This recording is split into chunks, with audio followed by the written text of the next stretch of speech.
वर्तमान बड़ खबर गोरु गाड़ी को धरने को जाई गछरे पिटिहेला पुलिस गाड़ी दुर्घटना में 5 जन पुलिस आहत 5 जन कटक स्थानांतर गतकाली विलंबित राति सदर थाना अंतर्गत बेलटिकिरी ग्राम निकट में रास्तार घटी दुर्घटना गतकाली विलंबित राति समय पिकअप भ्यान में गोरु चालाण होता खबर पाई सदर थाना पुलिस गाड़ी को पीछा करता गोरु बोझे गाड़ी साइड मारिदेबारु पुलिस गाड़ी एक गछरे पिटी हो समस्त गुरुतर को प्रथम ढेंकानाल डाक्तरखाना को पर अवस्था गुरुतर थिबारु 4 जन को अटक कटक बड़ मेडिकल को स्थानांतर कराइछि घटनास्थल गोरु बोझे गाड़ी फेरार हो जाइथिबा जଣା पड़िछि आमर मध्य से गाड़ी के ट्रेस होती से यथाशीघ्र आम धरू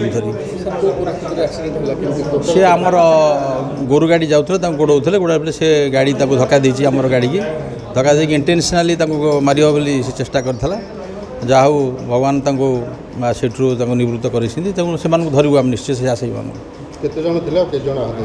आमर 5 जन Dhenkanal Deepak Ranjan Mishra report the republic Odisha 24 news.